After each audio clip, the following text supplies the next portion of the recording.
Hello to all, good evening all of you. Bio का जो portion है उसको हम आगे फॉरवर्ड करते हैं। वैसे बेसिकली हम 11th क्लास की बायो पढ़ रहे हैं।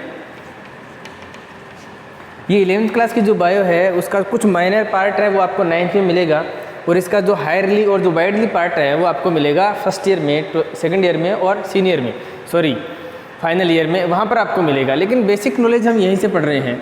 तो लास्ट बिना समय बर्बाद के हम अपनी कक्षा को शुरू करते हैं। लास्ट क्लास में हम क्या पढ़ रहे थे? क्लासिफिकेशन पढ़ रहे थे। हम जो क्लासिफिकेशन पढ़ रहे हैं हमने उसके बेसिक कंसेप्ट पढ़े थे कि क्लासिफिकेशन कैसे होगा। क्लासिफिकेशन हमने किया भी था। उसके बाद में जो 5 किंगडम दिए थे विटेकर ने, वो सारे के सारे किंगडम हम पढ़ने जा रहे हैं। पहला उस पर हमने मोनेरा पढ़ लिया था, जिसमें सारे के सारे एक कोशी के क्या आते हैं, प्लांट के जैसे कि बैक्टीरिया है उस टाइप के, जो केवल यूनिसेलुलर होते हैं जिसमें सेल वॉल होती है। दूसरा हमने पढ़ा कि प्रोटिस्टा है, उसके अंदर भी एक कोशी के जीव आते हैं, लेकिन वो सारे के सारे एनिमल आते हैं उसके अंदर, वो भी एक कोशी के होते हैं। तीसरी जो किंगडम हम पढ़ने जा रहे हैं वो है हमारा फंजाई। फंजाई क्या है? नाम सुना होगा आपने, फंजाई यानी कवक। आप इसको फम्फूद भी कह सकते हो, कवक कह सकते हो, आप इसको फम्फूद भी कह सकते हो। फंजाई क्या है? तो एक तो देखिए किंगडम है, बिल्कुल पर्टिकुलर एक अपना फ्रीडम किंगडम है, इंडिपेंडेंट है। मतलब ऐसा नहीं कि किसी के अंदर शामिल है। वैसे तो यदि हम बॉटनी की बात करेंगे, जूलॉजी की बात करेंगे, तब ये एक अलग मुद्दा रहेगा यहाँ पर। लेकिन फिलहाल हम एक स्वतंत्र जगत को पढ़ रहे हैं जिसके अंदर सारे के सारे क्या हैं, सम्मिलित किए गए हैं। कवक, फंजाई। क्या है कवक? सब जानते हैं कवक किस प्रकार के हैं। तो एक चीज़ तो ये बता देते हैं कि कवक क्या होते हैं, सारे के सारे बहुकोशिकीय होते हैं। इसको बताने के पीछे का पर्पज़ ये है कि इससे पहले वाले दोनों जगह तक वो एक कोशिकीय थे, जैसे कि मोनेरा और प्रोटिस्टा एक कोशिकीय थे, ये बहुकोशिकीय है। एक इनकी प्रॉपर्टी तो ये हो गई, और दूसरी प्रॉपर्टी ये हो गई, ये सारे के सारे क्या हैं, प्रोकैरियोटिक हैं। प्रोकैरियोटिक हैं। तो इसमें और उसमें डिफरेंस क्या है? उसमें और इसमें एक तो प्रोकैरियोटिक का डिफरेंस हो गया, एक कोशिकीय और बहुकोशिकीय का डिफरेंस हो गया। तीसरा जो डिफरेंस आएगा वो आएगा सेल वॉल का। इसमें सेल वॉल पाई जाती है, यानी कोशिका भित्ति उपस्थित होती है। ये सबसे बढ़िया बात इसकी है। लेकिन इसके अलावा क्या है, ये हेटेरोट्रोपस है। और हेटेरोट्रोपस के अंदर ये कैसे हैं? ये परपोषी हैं, ये परजीवी हैं, ये मृतपोषी हैं, या मृतजीवी कह सकते हो आप इसको, या मृतपोषी कह सकते हो। ऐसा क्यों? जितने हेटेरोट्रोपस हैं यानी परपोषी हैं वो सारे इस कंडीशन के ही हैं, परपोषी, प्रजीवी, मृतजीवी कह सकते हैं, क्योंकि ये अपना जो फूड है वो कहाँ से एब्जॉर्ब करते हैं? मृत जो पदार्थ हैं, डेडली कंडीशन के जो मैटर है वहाँ से, या सड़े गले पदार्थों से, या फलों के छिलकों से, यहाँ से अपना भोजन प्रोवाइड करते हैं सेल्फ। तो इसमें सेल वॉल है, इसका मतलब कोशिका भित्ति है, और सेल वॉल उसी में होती है जो प्लांट्स के लक्षण को रिप्रेजेंट करते हैं। और प्लांट सारे हेटेरोट्रोपस नहीं होते। तो इसका मतलब ये नहीं हुआ कि प्लांट्स को और एनिमल को जब आप डिवाइड करते हो तो केवल स्वपोषी और परपोषी के आधार पर करते हो। ये बात बहुत हद तक सही है कि प्लांट और एनिमल को हम किसके आधार पर डिवाइड करते हैं कि जो स्वपोषी है वो प्लांट है। एक मिनट,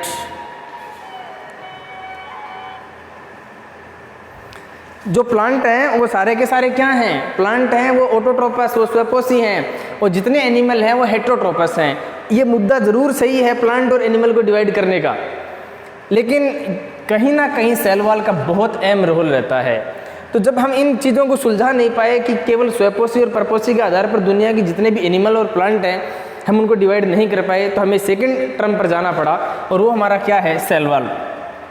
तो एक यूनिवर्सल कंसेप्ट ये है, एक सार्वभौमिक सत्य ये है कि यदि कोई प्लांट है तो उसमें सेल वॉल है, डेफिनेटली उसमें सेल वॉल है, फिर चाहे उसमें क्लोरोफिल हो या ना हो।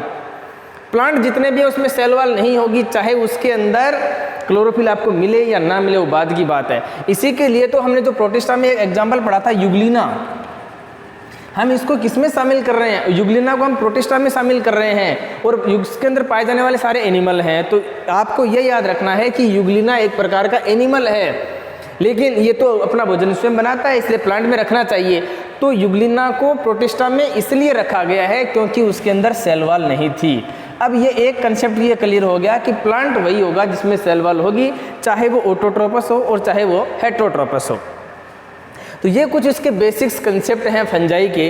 तो कवक वो सारे के सारे क्या होते हैं, परजीवी होते हैं या प्रपोषी होते हैं या मृतपोषी होते हैं। ये अपना भोजन स्वयं नहीं बना पाते क्योंकि इसके अंदर क्लोरोफिल नहीं पाया जाता है। लेकिन जब आप प्लांट्स के सेंस में पढ़ेंगे कि दुनिया में कितने प्रकार के प्लांट हैं, तब आप फंजाई को कहाँ डाइवर्ट कर देंगे, तब आप फंजाई को हमेशा प्लांट के अंदर पढ़ा जाएगा। बैक्टीरिया का यही रोल रहता है। बैक्टीरिया को कहाँ पढ़ते हैं अपन, बॉटनी में पढ़ते हैं, जूलॉजी में भी पढ़ते हैं, लेकिन बेसिक कहाँ से आया इसका कंसेप्ट, वो जूलॉजी से आया, सॉरी बॉटनी से आया। क्यों? क्योंकि जितने प्रकार के बैक्टीरिया हैं उसमें क्या पाई जाती है, सेल वॉल पाई जाती है, जैसे कि साइनोबैक्टीरिया हैं। तो ये कुछ बेसिक कंसेप्ट हमारे फंजाई के हो गए। फंजाई फायदेमंद भी हो सकता है, नुकसानदायक भी हो सकता है, हम इसके बारे में फर्दर इसकी कुछ टिप्पणी पढ़ते हैं। तो ये तो फंजाई सारे के सारे बहुकोशिकीय। अच्छा, एक इसमें एक्सेप्शन रहेगा, यीस्ट, जिसका यूज किस में करते हैं, खमीर बनाने में या फर्मेंटेशन में, या एल्कोहल जो बियर बनाई जाती है वहाँ पर भी इसका यूज होगा। तो यीस्ट एकमात्र ऐसा इसमें फंजाई है जो क्या रहेगा, वो एक कोशिकीय रहेगा। तो यीस्ट तो क्या है, एक कोशिकीय है, और बाकी सारे के सारे फंजाई क्या हैं, बहुकोशिकीय हैं, वो प्रोकैरियोटिक है, उसमें सेल वॉल पाई जाती है, वो सारे के सारे हेटेरोट्रोपस होते हैं। तो ये उसकी कुछ जनरल इसकी जानकारी है, इसके बाद में हम आगे पढ़ते हैं। एक बार ये इसको नोट कर लीजिए आप।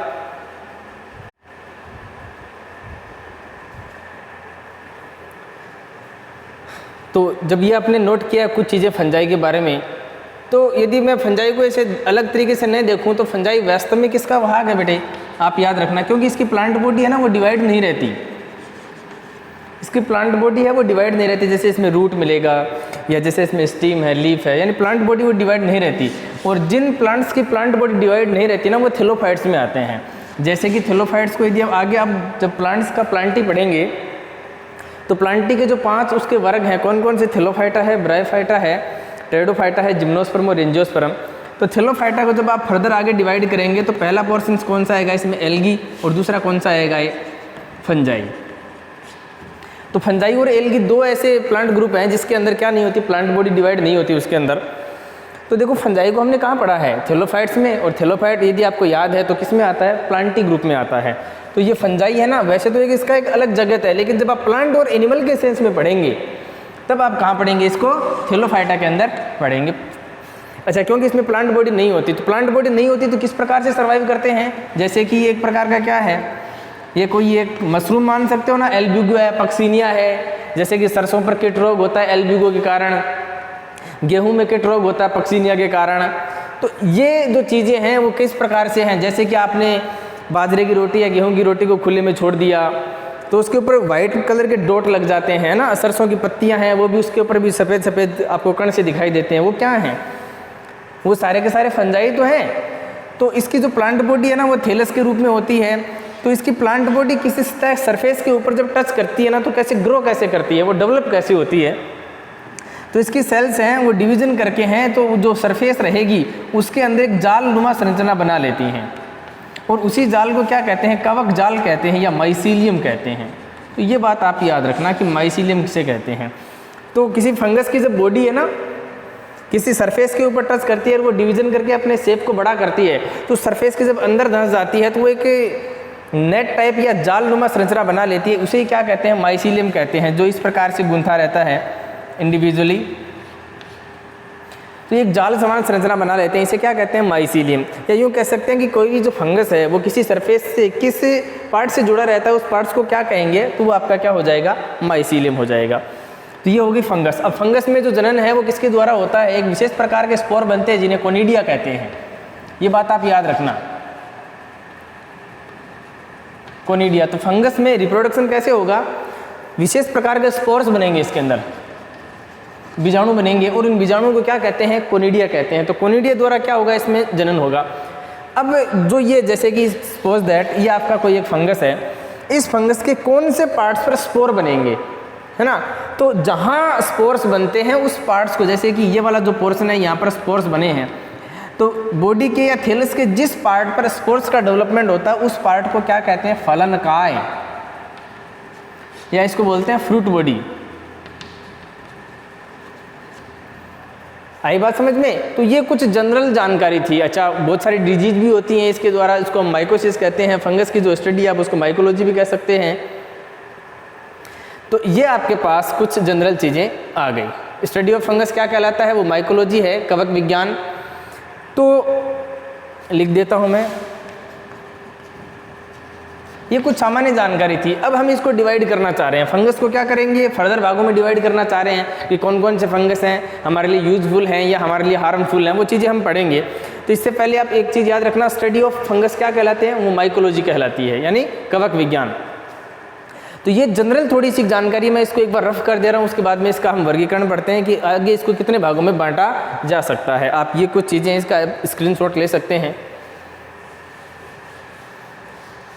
वैसे यदि देखा जाए ना तो कवक ना मनुष्य के लिए फ़ायदेमंद हैं और बहुत सारी जगह नुकसानदायक हैं। बहुत सारे लोग हैं वो इनको खाने से मर भी जाते हैं और बहुत सारे लोग हैं एक पौष्टिक आहार के रूप में इनका ग्रहण करते हैं। बरसात के दिनों में आपने देखा होगा गोबर है या जो मलमूत्र है उसके आसपास में या खेतों में वाइट कलर के कुछ खुम्बी सी या छत्रकनुमा जो स्ट्रक्चर है मशरूम से वो बाहर डेवलप हो जाते हैं। पुराने ज़माने के लोग हैं वो उसको निकाल कर लाते थे घर में और उसकी चटनी बनाते थे और खाते थे, क्योंकि उसमें प्रोटीन है वो मैक्सिमम होता है, तो लोग उसी हिसाब से उसको खाते थे। फिलहाल इस टाइम में लोग ऐसा नहीं करते हैं। हालांकि जापान एक ऐसी कंट्री है जहाँ पर विशेष प्रकार के जो फंगस हैं उनकी खेती की जाती है, जिससे न्यूट्रिशन मिलता है उनको। तो अब हम इसका क्लासिफिकेशन पढ़ते हैं। चलिए इसका क्लासिफिकेशन करते हैं हम फंजाई का। पहला जो इसकी हम क्लास बनाएंगे वो होगी एस्कोमाइसिटीज।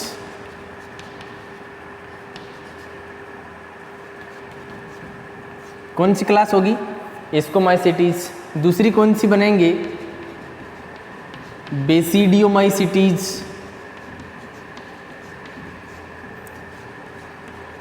एस्कोमाइसिटीज, बेसिडियोमाइसिटीज, एक होगी ड्यूटेरो।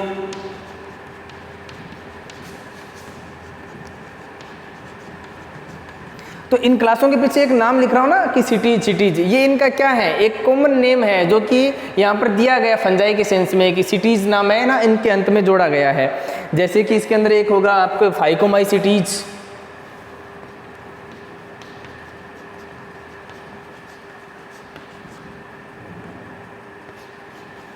तो ये इसके क्या हैं? 4 प्रकार के इसके वर्गीकरण है। सबसे पहले हम बात करते हैं फाइकोमाइसिटीज की। फाइकोमाइसिटीज क्या हैं? ये ब्रेड पर पाए जाएंगे, आपको रोटियों के ऊपर मिलेंगे। जो जनरल प्रकार के हैं जैसे कि रोटी है, आपने जैसे कि रात की रोटी बनाई हुई थी या बाजरे की या गेहूं की, आपको उसने खुले में छोड़ दिया, 2 या 3 दिन बाद में या सुबह देखते हैं तो उस रोटी पर वाइट कलर के दाने से आपको ग्रेन से नज़र आते हैं। वो क्या हैं? वो एक फाइकोमाइसिटीज के फंजाई हैं, जैसे कि म्यूकर। जैसे कि कौन सा है? म्यूकर है, ये कॉमन है। अच्छा, दूसरे की यदि हम बात करें एस्कोमाइसिटीज, तो एस्कोमाइसिटीज में आपको क्या मिलेंगे? एस्कोमाइसिटीज की जो प्लांट बॉडी होती है वो होती है थैली जैसी, तो इसको बोलते हैं थैली वाले फंगाई। जो मशरूम होते हैं ना खाने वाले मनुष्य के, वो यहीं से डेवलप होते हैं मशरूम्स।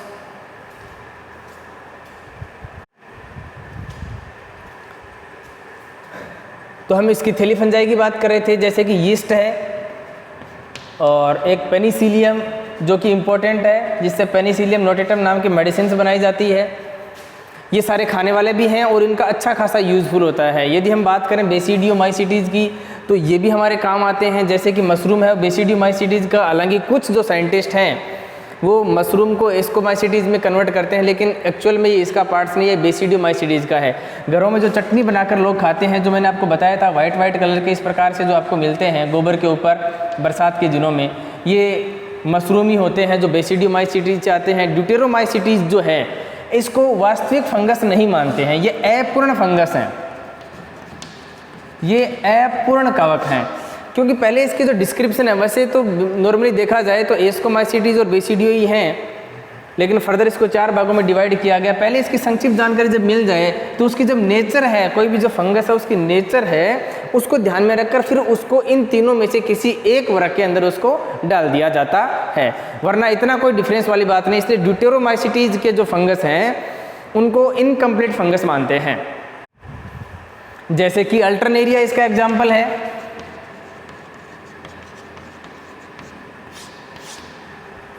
पक्सीनिया भी कह सकते हैं।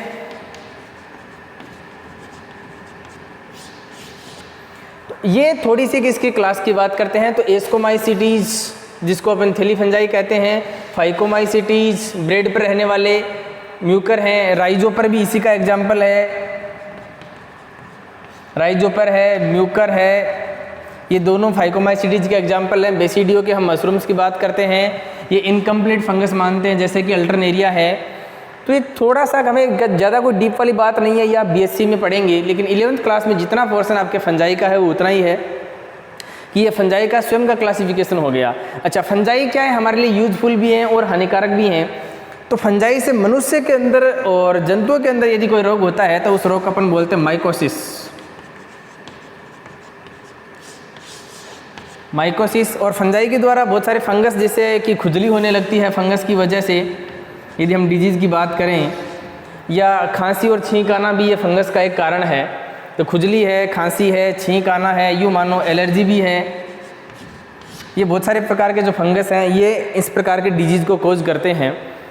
इसके यदि हम बेनिफिट की बात करें तो बहुत सारे मशरूम ऐसे हैं या बहुत सारे फंजाई ऐसे हैं जिनको खाने से प्रोटीन है वो अवेलेबल होता है, इसलिए खाद्य योग्य भी हमारे होते हैं। बहुत सारी मेडिसिन बनाई जाती हैं जैसे कि पेनिसिलियम है, और हानिकारक और नुकसानदायक दोनों इसके महत्व होते हैं। तो बेसिक सी जानकारी यदि हम फंजाई को माने तो ये जो फंजाई जगत है, किंगडम है, इसकी ये हमारे पास बेसिक सी जानकारी है।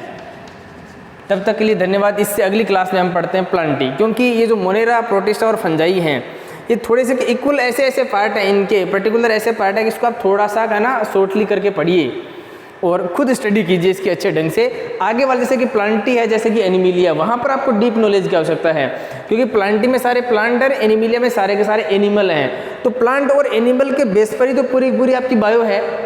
तो ये चीज़ें आपको यदि अच्छे से आ रही हैं तो आगे वाली चीज़ों में किसी प्रकार की कोई दिक्कतें नहीं होगी। आशा करता हूँ कि आप सभी अच्छे से पढ़ाई कर रहे होंगे। तब तक के लिए धन्यवाद। Thank you.